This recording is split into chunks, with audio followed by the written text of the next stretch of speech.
Doctor साहब, हम कौन से गियर में लगे हैं और ये गियर रिवर्स है, फॉरवर्ड है, इकोनॉमी के ऊपर गियर लगा हुआ है, किसके ऊपर गियर लगा हुआ है? जरा आम जुबान में, आम फहम में समझाएं कि पाकिस्तान के अंदर हो क्या रहा है।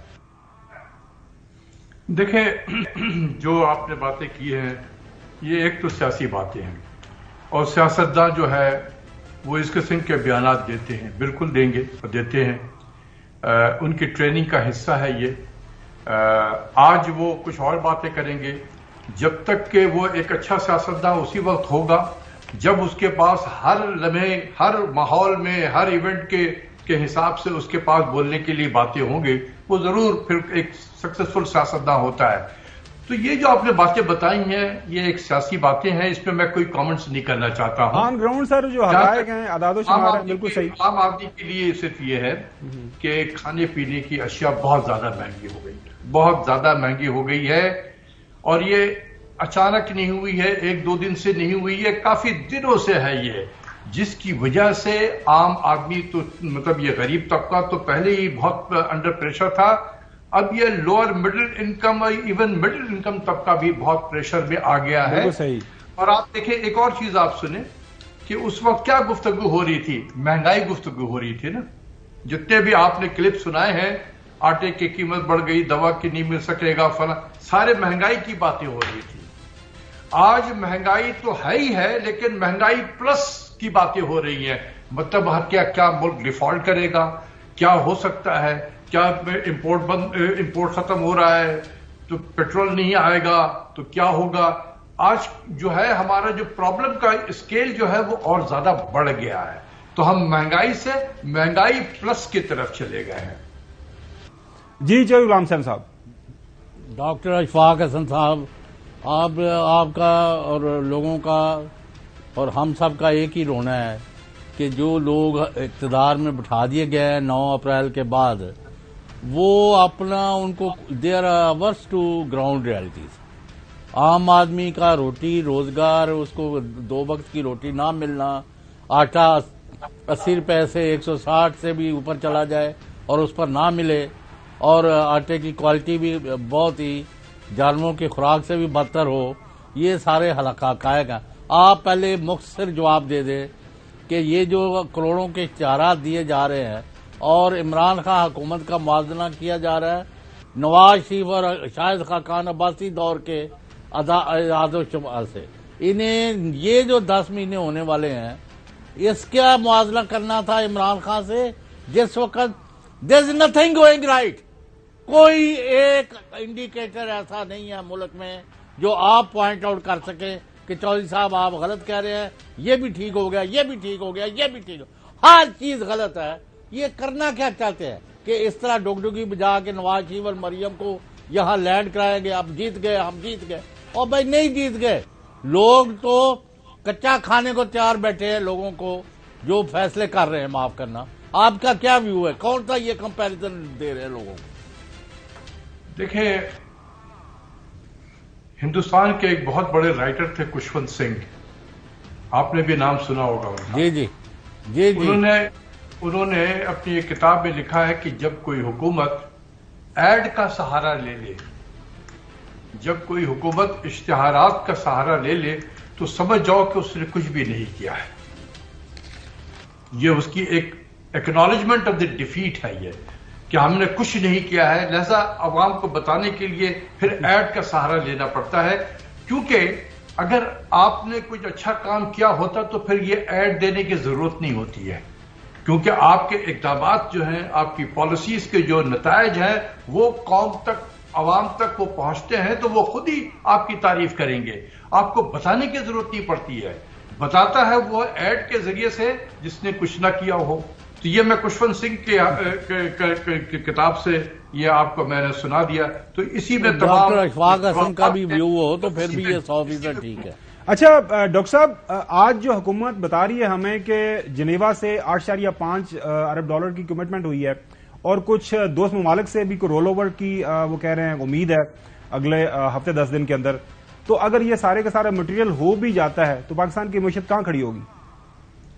देखिए, पहली चीज ये है कि ये जो जिनेवा से खबर है ये एक अच्छी सी खबर है। اس سے تھوڑا بہت یہ کہ مارکیٹ میں تھوڑی سی کامنس سی آ جائے گی، لیکن یہ کتنا فائدہ ہوگا پاکستان کو؟ دیکھیں، پلیج کرنا ایک اور چیز ہوتی ہے، کیش کی شکل میں ٹرانسفر ہونا وہ اور بات ہوتی ہے، ٹھیک ہے نا؟ اچھا، بہت سارے جو لوگوں نے، ممالک نے ہمیں اگر فلڈ کے زمانے میں اگر کسی نے کوئی ٹینٹ بھیج دیا تھا، کسی نے دوائیں بھیجی ہیں، تو اس کی بھی مالیت اس میں شامل کر دیتے ہیں۔ میں آپ کو بتاؤں کہ 2005 میں، اکتوبر 2005 میں جب زلزلہ آیا تو اسی طریقے سے ایک ڈونر کانفرنس ہم نے اسلام آباد میں کیا تھا، اور وہاں پہ بھی تقریباً 6.5 7 8 بلین ڈالر کے قریب اس وقت پلیج کیے گئے تھے۔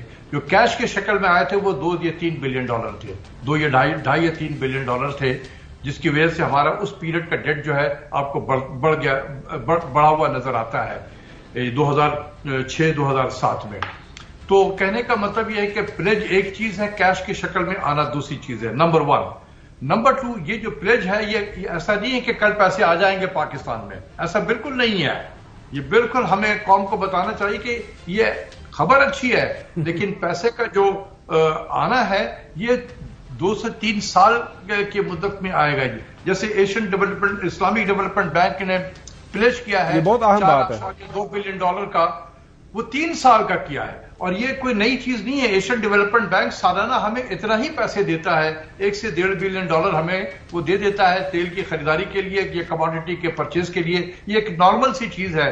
انہوں نے یہاں بتا دیا کہ ہم نیکسٹ 3 ایئرز میں ہم آپ کو اسی کو 3 پہ ڈیوائڈ کر دیں، تو جو اینول ان کا آتا ہے یہی انہوں نے پلیج کر دیا 3 سال کے لیے۔ اسی طریقے سے ورلڈ بینک بھی اتنا ہی پیسہ ہمیں دیتا ہے۔ Asian development bank 1 billion dollar کا انہوں نے پلیج کیا ہے، تو وہ بھی اتنا ہی ہمیں دیتا ہے سال کا۔ تو یہ سال کے جو ہمیں انہوں نے دینے تھے وہی انہوں نے بتا دیا کہ ہم یہ دیں گے۔ اب یہ ایسا نہیں ہے کہ کل کو پیسے آپ کی جیب میں آ جائیں گے اور آپ کا ریزرو جو ہے بڑھ جائے گا 8 بلین ڈالر، ایسا ہرگز نہیں ہوگا۔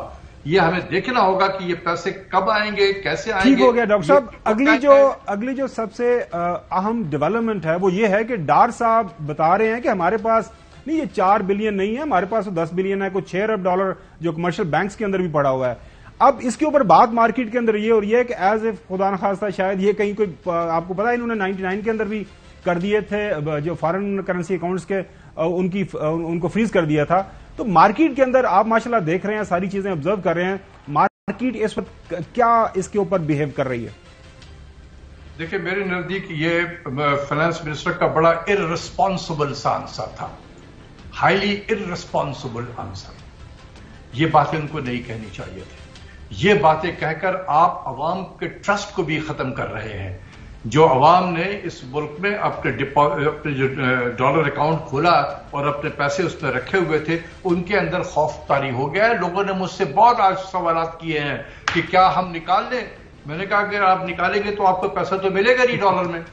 بے شک آپ کا ڈالر اکاؤنٹ ہو، آپ جا کے کیش مانگیں گے تو وہ آپ کو روپے میں دے دے گا آج کے ایکسچینج ریٹ کے اس پہ۔ تو ایک طریقے سے ہم نے قوم کو بتا دیا ہے کہ ہم مئی 1998 میں جب ہم نے ایک ایٹمی دھماکہ کیا تھا تو اس وقت بھی ہمارے فورن کرنسی اکاؤنٹ میں تقریباً 11 بلین ڈالر تھا اس وقت، جو تھا نہیں وہاں پر۔ تو لوگ پریشان ہوئے کہ اس سب جا کے لائن لگا رہے تھے کہ ہمیں اپنا پیسہ نکالیں، انہوں نے کہا کہ یہ پیسہ تو ہے نہیں، وہ تو فائنانس اپنے کرنٹ اکاؤنٹ کی فائنانسنگ میں ختم ہو چکا تھا پیسہ وہ۔ تو لوگوں کو کہا گیا کہ جتنے آپ کے ہیں وہ اس ایکسچینج ریٹ پہ، آئی تھنک 44 روپے آفیشیل ایکسچینج ریٹ تھا، 46 روپے پہ ہم نے لوگوں کو دے دیا۔ جس کے پاس جو ڈالر تھے اس کو روپے میں کنورٹ کر کے ہم نے 2 روپے زیادہ اس کو دے کر ہم نے ان کو کنورٹ کر دیا تھا۔ یہ بات کہہ کے ڈاکٹر اسحاق ڈار صاحب نے اس کی یاد تازہ کی ہے۔ میرے خیال میں اس سے مارکیٹ میں نروسنس زیادہ پیدا ہو جائے گا، لوگوں کے اندر ایک خوف و ہراس آئے گا۔ یہ بینکنگ سیکٹر کے لیے بہت نقصان دہ ہے۔ یہ ہائیلی ارریسپانسبل اسٹیٹمنٹ ہے ایک فائنانس منسٹر سے، میں یہ ایکسپیکٹ نہیں کرتا تھا۔